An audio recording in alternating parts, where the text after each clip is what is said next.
Welcome to the Rare Earth Exchanges podcast, where power, politics, and the world's most coveted materials collide. Rare earth elements power the backbone of tomorrow's most critical technologies. With China dominating global production, the U.S. and its allies must align strategically to ensure a stable future. This urgency prompted tech entrepreneurs Daniel O'Connor and Dustin Olson to launch Rare Earth Exchanges, a news and insight platform built to equip stakeholders and decision makers with the tools and intelligence needed to reduce dependency and build prosperous resilience. Let's get into it. Hey everyone, welcome back to the Rare Earth Exchanges podcast. You're joined by me, your host Dustin, and my co-host Daniel. And today we have a return guest, Bob Fox from the Idaho National Laboratory. Bob, welcome back to the show. How are you doing? Thank you, Dustin. Great to be back here. And the conversation the first time was fantastic, very stimulating, and ready for round two. Absolutely. So yeah, let's dive into round two. So just before the show started, we were talking about the economic play, the vital importance of rare earths, and how probably a lot of people aren't deeply aware of all the different areas of life that we see these elements show up. So to kind of start this off, let's talk about why they're critical, but maybe a bit hidden. Why are they critical? Critical is actually a market term that looks at vulnerability, market vulnerability. Is there a market pinch point in the supply chain, pinch point in technology pinch point, an economic pinch point? Is there something that gets in the way from the material being supplied in abundance in the quality that you need for the intended activity? And so if something is critical, then there is a pinch point. There's a vulnerability. And so for critical materials that are used in technologies, we resource those primarily from ores, from mines, although they can be resourced from other locations. But when you have one single dominant supplier that is dominant worldwide in a worldwide market, and that supplier is not only providing supply dominance, but then all areas and sectors downstream from mining, the refining, the fabrication, manufacturing. When you have a single entity, country that dominates all those, then you have a situation where that country can manipulate supply, and those materials then they become scarce or they become very expensive, and industry cannot then put its technologies and goods and services out into the marketplace, or countries cannot end themselves because they do not have the adequate resources for their defense platforms to defend the country. So critical in that term. It's fascinating. I think a lot of us don't ever realize truly how integrated a lot of these things are, and how a lot of these things simply just cannot exist without them. You made an interesting comment too before the show started. Like, we talk about the cloud. It's made of metal. Where does that metal come from? It's these things, these services, this way of life that we've become so accustomed to is dependent on these materials, which I just don't think people realize. I don't think they understand the gravity of the situation if suddenly we're at that pinch point where we can't get them. Well, it's not just our current way of life and technological level of advancement. It's where we want to go. It's where we want to go by 2030. It's where we want to be as a nation by 2050. It's where we want to go next. And if you don't have adequate supply and economically feasible supply, your future is not as bright as you anticipated. So, Bob, I had a question about rare earth elements in the context of critical and economics. So these are very important inputs, and the pricing, a lot of people don't understand the pricing. China has the vast majority of the refining and magnet production associated with these elements, and they have their pricing scheme. And then over in the West, United States, Australia, what have you, the pricing seems to be, there's some policies now promulgating a floor price. But could you talk a little bit about the economics of these and why it's different than gold or some standard commodity? Sure. The pricing for let's call rare earth, the lanthanides plus scandium and yttrium. The pricing, it's interesting because in geologic formations, when you excavate and retrieve rare earths, you get them all. Okay, in one shovelful, you get all of them. And yet, when you get all of them, not only do you have to separate all of them individually, but because they all chemically behave like each other, they're very difficult to separate. So there's a lot of energy, time, cost consumed in individually separating them. But once you individually separate them, and you have to, because impure materials do not a good magnet make, so you have to separate them to get pure materials. Well, you're going to get a lot of lanthanum and a lot of cerium and some of the other rare earths that are not useful for magnets. They're not useful for other purposes. You've just spent a lot of time in separating something that is uneconomic compared to the neodymium or the terbium or dysprosium that you need to make your magnet. So you're bearing the burden of not only resourcing all those other things that you really don't need, but then separating all those things that you don't need. And so there's been a lot of effort into trying to valorize or find other industrial outlets, viable, suitable outlets for the other massive quantities of rare earth that you get when you try to pull out the neodymium, terbium, dysprosium for magnets. So, and a lot of that work was pioneered by the Critical Materials Institute, which is now known as the Critical Materials Innovation Hub. But they were looking at how to balance the economics by finding suitable outlets for cerium, by way of example. Cerium primarily either used in catalyst or used as an optics polish. The Critical Materials Institute researchers developed cerium aluminum alloy. Okay, so cerium aluminum alloy, great alloy, very tough, strong, built for small motors, motor alloys, etc. And they have offset the economic burden there by taking cerium, which was the throwaway lanthanide, and now making it a value add product. So all of the other lanthanides that need to follow suit, and we need to find suitable products and outlets so that they don't become detractors in overall economics, but they become adders, positive. So it sounds like, I guess, to follow up on that, there's a lot of effort that goes into not only mining, but separating and even refining. And that may or may not be captured by the market in terms of price points optimally, right? Yeah, exactly. And so the market is going to look, the critical material market, and let's just zero in on the rare earth since we're there talking. They're really going to, the markets are going to centralize around the technology metals. So your neodymium, praseodymium, terbium, dysprosium, and there's going to be other minor uses for the other rare earths. But the market outside of magnets is not all that great and not all that lucrative compared to the value add or the value of the magnet market. Right. So just another question on pricing. We're seeing, obviously, there's pricing in China, which is where the vast majority of the rare earth elements are separated and refined. Would you say, given that one deal with the U.S. Department of Defense, Department of War, and NT Materials, that there was a price floor, and Linus recently had a price floor with the Japanese government. So would you say that we're headed in that direction where the entire West is going to have some kind of price floor? Yeah, I think so. If you look at the rare earth market, let's just start in the 1970s or 1980s and look at the cost per kilogram or even metric ton of rare earth materials.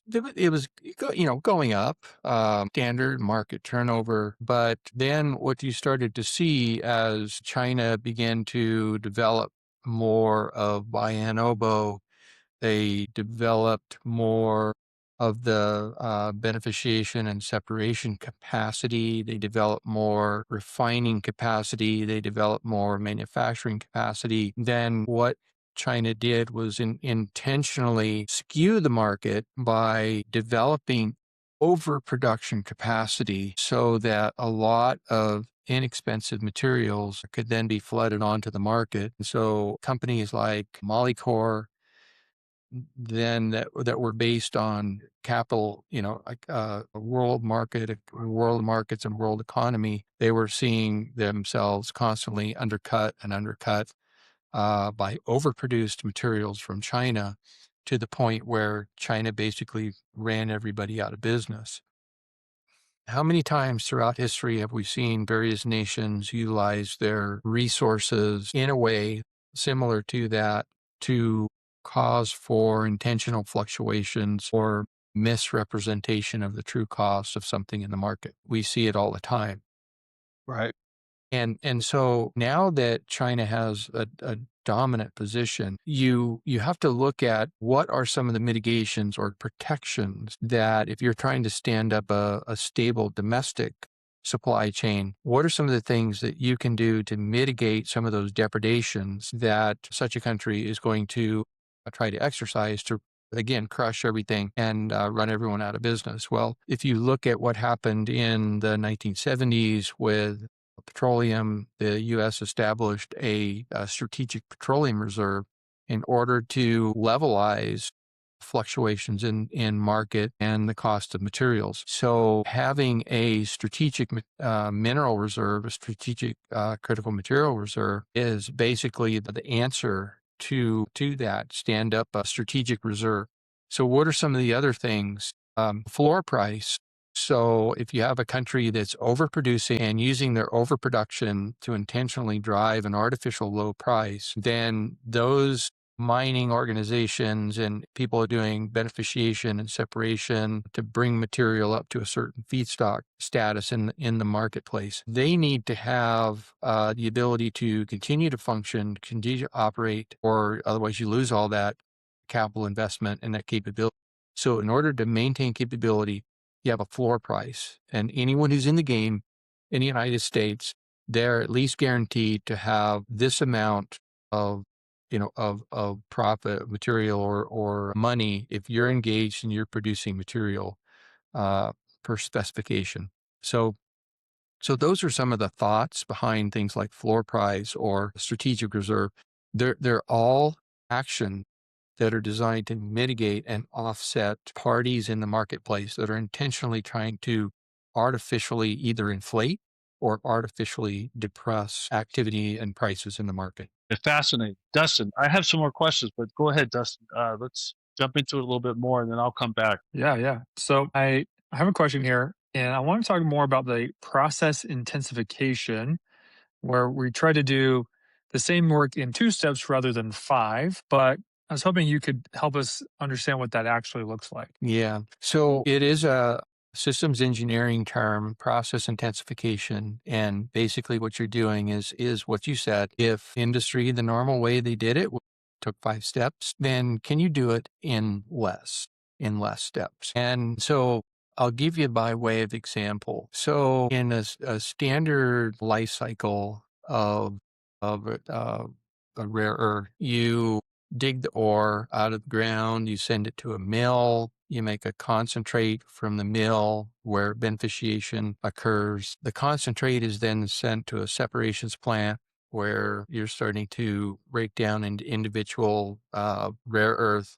materials, each according to their kind. And then you're leaving that separation plant at about 90 to 95% purity. Then you're going to refinement, which is taking you to 4.9, 6.9s or higher. And then once you're at the end of the refining operation, then you're ready to have feedstocks that go into a manufacturing process for devices. Okay, so if you look at all of those steps, is there a way to bypass all of that infrastructure from the rock face to the end product of the refiner?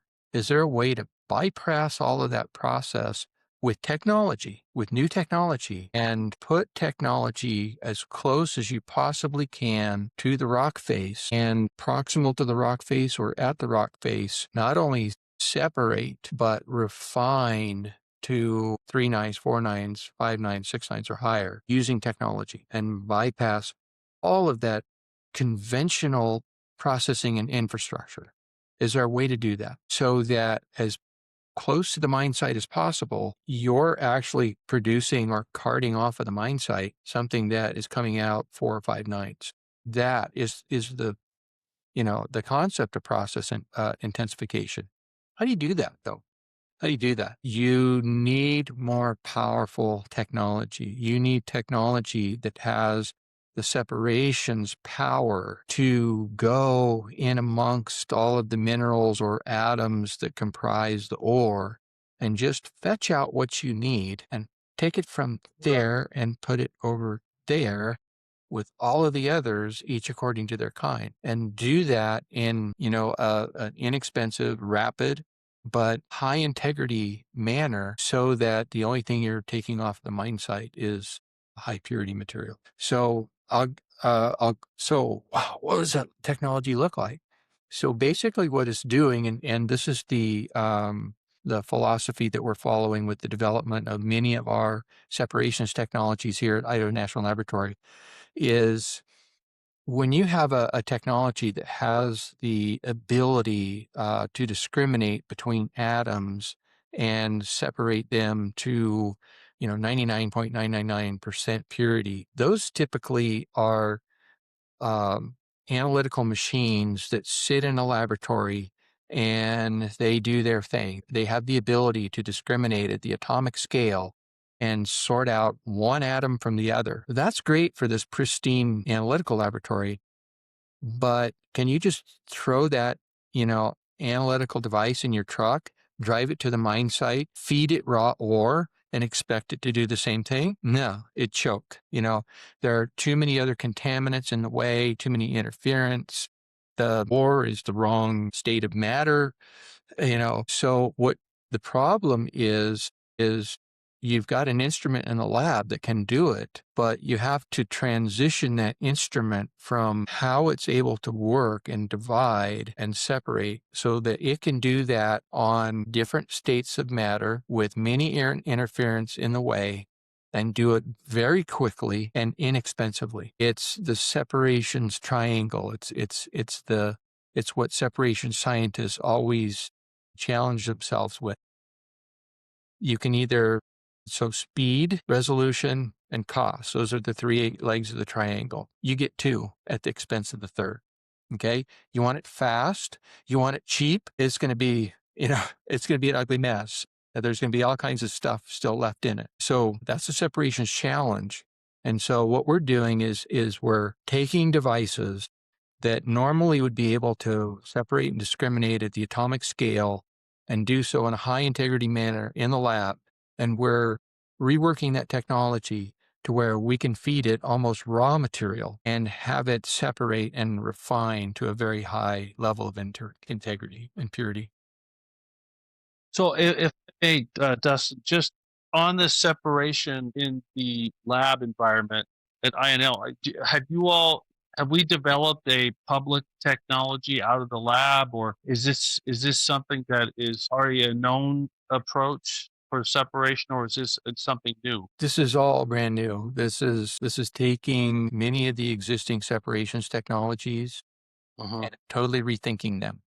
Totally rethinking their fundamental basis of them and how they're conventionally applied, and also taking the approach of making hybrid technologies. By way of example, chromatography, ion exchange chromatography. Chromatography is a huge industry, a huge science and business unto itself. So we're making hybrid chromatographic methodologies. We're adding in not only chromatographic separation, but electrochemistry at the same time. Electrochemistry or electrophoretics, doing mobility in electric field or changing oxidation state of a species that's being chromatographically separated so that you are able to have your discriminating molecules that attach and do molecular recognition on your stationary phase. You change the oxidation state of your analyte so that it selectively binds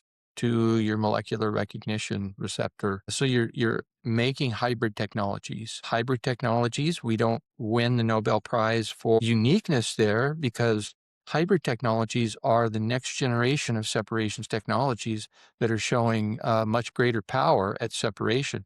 By way of example, you've heard of membrane separation, right? Yeah. You've heard of solvent extraction, right? Well, how about membrane solvent extraction? Okay. It's not to paint the mental picture of a bunch of scientists in their lab coats, writing down separation technologies on a piece of paper and then sticking that piece of paper in a blender, and seeing, and then taking the pieces out and sketching them together afterwards. It's not quite so Frankensteinian as that, but it is basically, that is the trend in separation technology, is to combine the power of or two or more established separations methods into a new hybrid method that does get you that discrimination power that you're able to move closer to the rock face. So, Bob, I'm going to say something controversial, and you tell me if I'm incorrect. But we often hear this, and we talk to a lot of people around the world. There's only one real standard separation, industrial scale, or separation process at scale. That's you. And that's the solvent extraction, liquid involving hundreds of like mixer settlers. In China, they've developed and refined this over a couple decades. Is that true? Is that the only separation of rare earth elements at scale method today? So it is what China has settled on for the time being to use solvent extraction. They put a lot of effort and research and development effort into solvent extraction, and it's a known performer. They know that all they have to do is just run this thing for 200 stages, and your answer comes out at the end. Solvent extraction produces a lot of secondary waste. It takes a lot of time, so it's time intensive, resource intensive. It will give you a known separation factor after so many iterations, so you can achieve the goal. And it is what China has invested a lot of money on. But even China is not satisfied with that. You look at all of the other research and intellectual property that China themselves is investing in developing for other separations. Not only that, next generation of solvent extraction, where solvent extraction is then made into a hybrid. They're now incorporating electrophoretics into solvent extraction. They're doing other advancements with solvent extraction. You see a lot of membrane solvent extraction development. So even China knows and understands that you can't just, stagnate. You still have to keep moving forward because there's always more advancement that can be made. So at the moment, what you said is true. It's not necessarily controversial. It's true. It's practical, but everyone knows that it's a moving target. You need to move forward and develop new technology. 100%. And it's exciting to know that we have the research going on in this country at the level and scale that Idaho National Labs is involved with.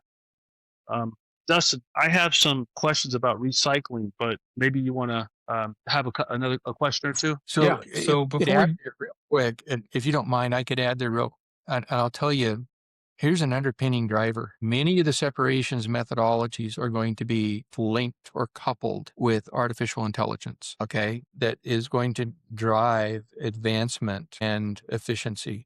And so it never stops. Technology development never stops. Understood. Sorry, Dustin. No, you're totally fine. I think it's just another example of how AI is going to influence the world we live in. I think before we moved on to Daniel's questions about recycling, is if you could really quick, if you were to explain what separation is in like 60 seconds for a policymaker or someone who's trying to understand what it is that we're all talking about, I think that would probably help. And then we can continue on. Right. So separation is breaking everything down, all of matter, to the atomic scale, and then dividing out each individual atom, each according to its kind. So putting all of the aluminum over here, putting all of the neodymium over there, putting all of the sodium over there. It's basically breaking things down to the bare atomic constituents and then dividing out each according to their kind and separating those, putting aside. That's great. And to add just a little bit of context there, we do that through like chemicals or technologies you were saying, right? There are a number of different physical methods, mechanical methods. You look at the properties of each atomic species and you look at differentiators between those atomic species that allow you to differentiate it, bring to bear a magnetic field, a photonic field, a chemical reaction that will allow you to discriminate all atoms of that type between all atoms of another type. So on that, before we move to recycling, on separation, the chemicals that are used today and that may be used tomorrow, another thing we hear often is that many of them are produced in China, maybe India a bit, but that's another, if we look at industrial policy and separation, it's not just the process know-how, the technology, but it's also inputs like chemicals that seemingly seem okay, yeah, we need that, but it isn't necessarily produced here. Is that true? That point that we hear? No, that's very true. The United States still does have a lot of chemical manufacturing capacity, but China does dominate not only across the metallurgy space, and it's not just critical materials, but many different metals. But China also dominates in the manufacturing capacity, industrial scale capacity of many other things, textiles, chemicals, etc., that go into many of our technologies and products that we use today. That's helpful. That is very helpful. So, Dustin, feel free to jump in, but recycling is an important topic, and obviously there's lots of research going on. There's different startup companies. There's spin-offs from universities. We just interviewed a fascinating person that has a company spun out of, I think, one of the universities in Texas. Yet we keep hearing the same statistic that even in China or in China, for example, there's very little recycling going on. That is very difficult. It's difficult to separate these elements out of the host rock or clay, what have you, but doing it from reused either tailings or coal or from electronic waste is extremely difficult. Yet that seems to be an important aspect to all of this. Could you maybe talk a bit about that, where we're at in the technology curve of innovation, and how far off are we from being able to recycle,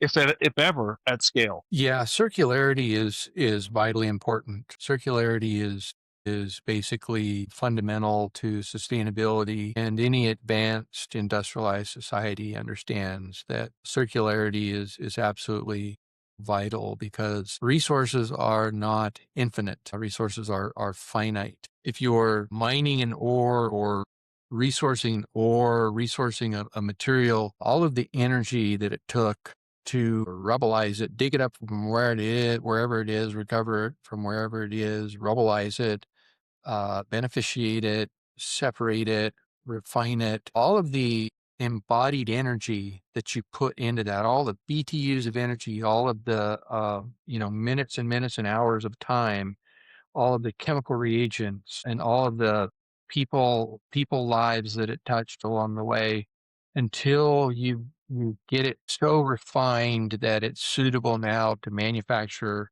into a functional device. And then all of a sudden it shows up in a functional device. And while it's in that functional device, it's at its highest value. It's at its highest state of embodied energy. It took the longest amount of time to get it there. And there's only a small amount of it per device. It's incredibly value in that state. If you have your cell phone, if you're like me, I take care of mine. And so my cell phones are always typically older than everybody else's because I keep using it and I don't upgrade all that often. But my cell phones don't die when when I upgrade, I recycle, recover this. And so our recycling techniques that we're currently using, these devices are not designed to recycle. They're But you want to design something to recycle it. You want to design it in such a way that you go in and with minimal energy and technology, retrieve that minor component that took so much embodied energy to get there because it's functional in that state. The magnet is still functional. So you want to go and retrieve that in its high purity and functional state. Otherwise, if you shred that thing, you've just adulterated it now and taken it back to the Stone Ages. No pun intended, and you have to put all that embodied energy back in it to get it back to that pinnacle.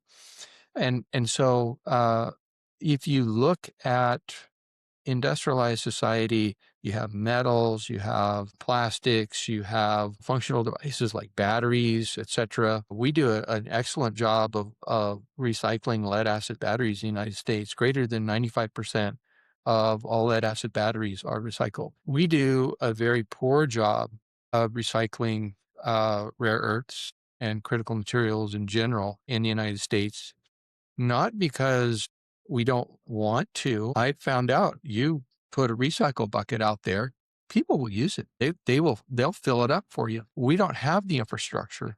We don't have the recycle bins that will specifically take materials specifically for the recovery of the critical materials in those electronic devices or magnets, etc. See, on an industrial scale, the recyclers, and they'll be pulling hard drives apart. They'll pull motor magnets, etc. We're starting to get enough electric vehicles out there now to where the traction motors, we're starting to see more magnets show up in recycle and automotive recycle. But the actual plants that take that scrap and reprocess, refine, and bring it back to that pinnacle of function state, we don't have that infrastructure here available in the United States. And in many places around the world, that infrastructure is simply not there. Just on that note, Bob, and that's a great answer. Very, very enlightening answer, delineated very well. We find even in China, we've been tracking this, that they're really just starting. They're not on top of it, Bob, based on what we can tell. They're trying to pilot recycling methodologies. I think they're not there yet on recycling. Now, I think it's important the piloting of separation and refining is key, Bob. As we know, the bottleneck is not the mining. Yes, we need more feedstock, no question. But the real bottleneck is the separation and refining, especially of heavy rare earth elements. Okay. And, we track these things pretty well, and we think that that's a pretty important topic. And that just happens to dovetail with what the lab is doing with the pilot facility, right? So I think it would be really interesting to learn a little bit more about, pilots, how they should work, when is someone ready to do one, what do they cost? How can the lab help? Yeah. So Idaho National Lab anchors and has anchored from day one and still anchors the focus area 3 of the Critical Materials Innovation Hub, and that started out as a recycle recovery. Then they changed the name to circularity, etc. And so it's basically it is that circularity part. And so we had 10 years of innovation and developing technology from bench scale up to pilot scale, and then getting industry involved and piloting recycle recovery technologies. And we were finding ourselves, totally owning that space and doing very well. And then we looked at the fact that exactly what you pointed out, Daniel, and that is, recycle recovery is a challenge. There are a lot of challenging problems, but we could take our show on the road and go down to where some of the real separations challenges were occurring. And that is in the beneficiation and in the separations plant. And so while still owning the recycle recovery space, we started about 5-6 years ago going into separations for environmental media, and specifically developing technology to pull out and serving as a technology provider in that most difficult of spaces, and that is separations. both in the mechanical physical separations, which we all know is, we call it beneficiation, but then all in the chemical and atomic scale separations, which is a separations technology. And so we're there, and there's a lot of very good challenges going forward. And that is a segue into the answer of your next question you asked, but I'm going to have you repeat that.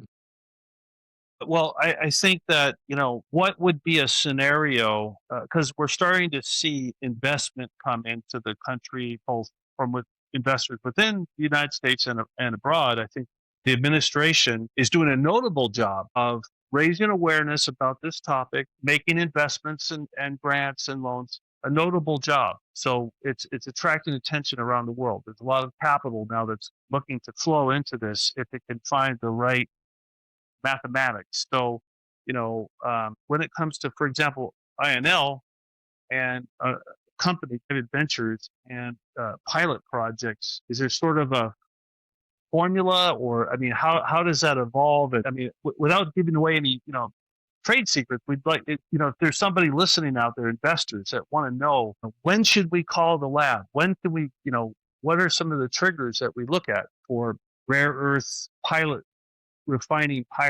separation refining pilots? Right, exactly, Daniel. Thank you. Pilot scale. Okay, pilot scale. You have technology that you're working on at the bench scale, and it's typically low technology readiness level 2, and then when you reduce to practice, it's technically 3. Then 4 is when you're parameterizing at a bench scale, learning what affects the process the most. And when you're at a TRL 5, which is often called pilot scale, then you move your bench scale technology to a larger scale, and you're integrating all of your systems. All of the individual components are now should be operating as one contiguous unit where feedstock is coming in the front and products are going out the back. Okay, so we look at pilot scale for a couple of reasons. And so let's first of all define what does the volume or size or capacity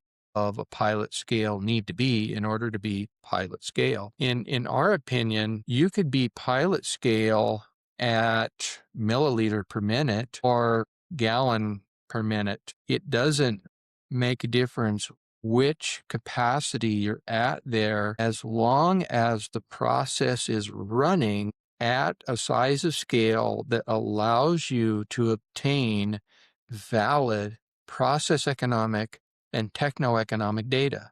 So if you have to run your process and you need to do it at a gallon per minute in order to test the engineering, prove out the engineering, then it's a gallon per minute. Well, what if you say, well, I'm not going to run it a gallon per minute. I'm going to run it at 10 gallons per minute. Do you need to run it at 10 gallons per minute when 1 gallon per minute is giving you all the process economic and techno-economic data that is necessary? Running it at 10 gallon per minute is basically overkill and is not really what pilot theory is about.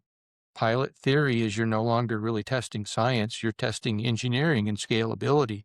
You're Right. testing process economics. You're testing that the process, the science functions and the process engineering functions, and this is how much it's going to cost. This is how much energy it consumes. This is how much time it takes. So when you're piloting something, you're looking at it's all of the science functions. You're looking at giving looking under the hood and seeing what the engineering is able to do and how much it's going to cost and does it scale. So that is piloting. So we actually like to have industry early on in the technology development life cycle.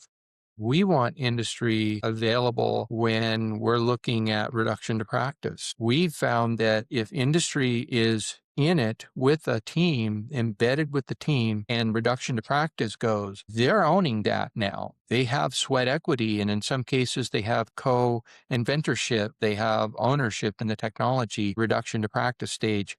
They're more likely to then practice that technology, take the intellectual property, and practice if they're in it early on.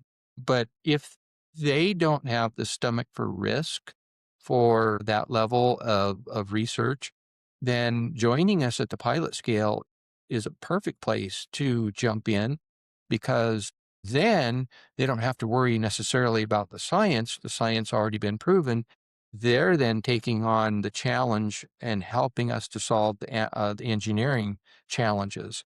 And so they're taking on the risk at that phase where they may be much more comfortable because they have the employees and the expertise to help us take on the engineering scaling and the engineering problems to go from pilot then to production, etc. Each according to their risk, each according to their capabilities. They know the best and how to solve the problem. So we're happy to have industry. We'll take you at whatever level of risk you're willing to take on.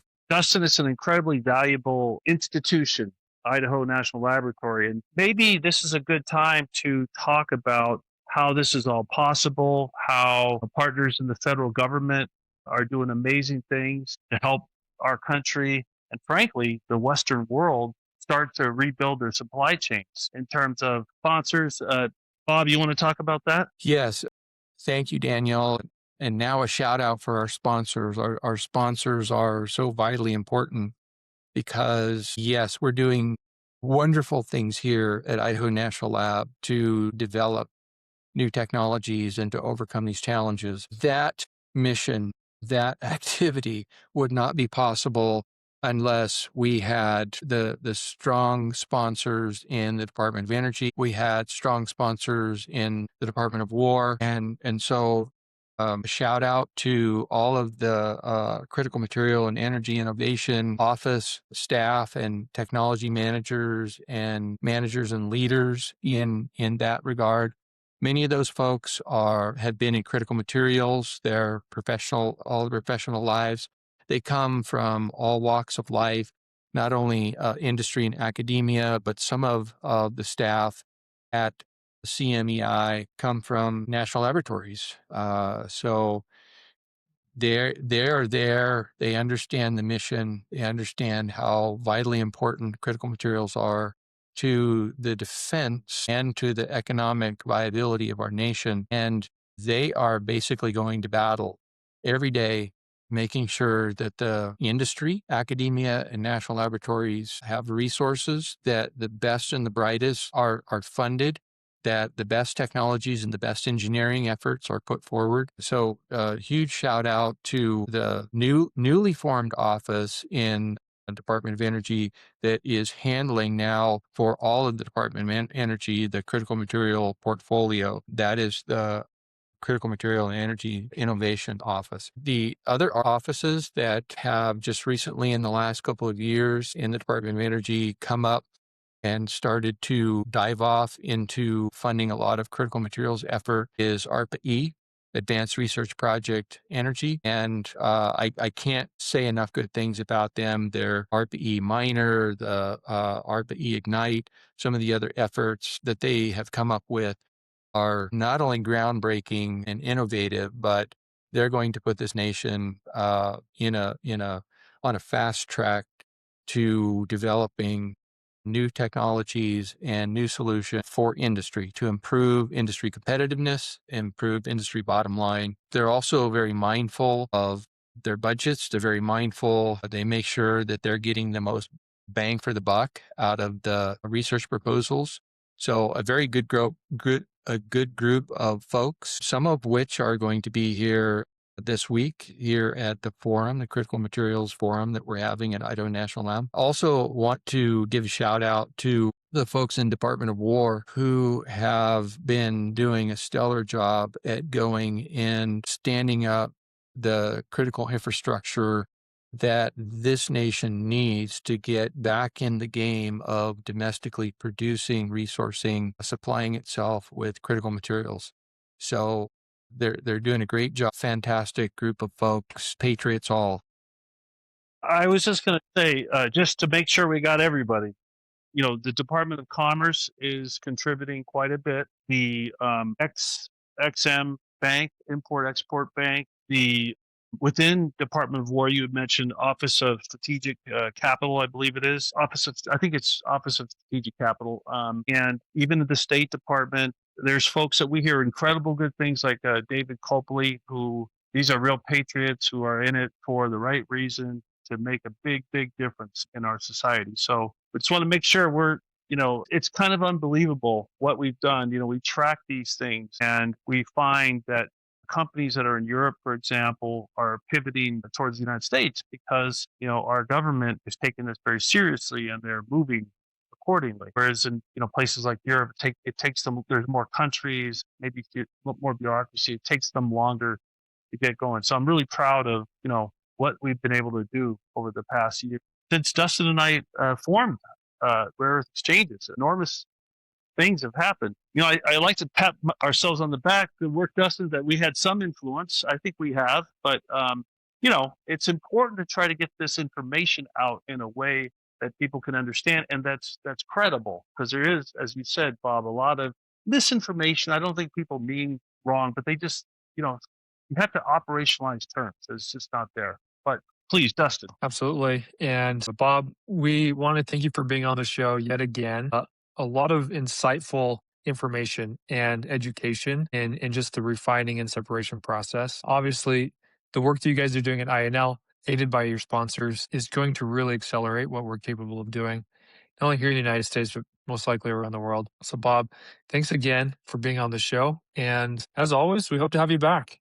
These conversations are just so good. This is going to be a longer episode for us. It's hard to stop sometimes. So, Bob, thanks for being here. Thanks, Bob. Thank you. There's always something great to talk about with critical materials. And as we move into the future, you see different materials become more critical than they currently are. And so those are new topics of discussion for why is that the case, and how does the criticality of a material change, and how does it present now a new challenge for science as well as the market in this nation. Well, there's our next show. Thanks, Bob.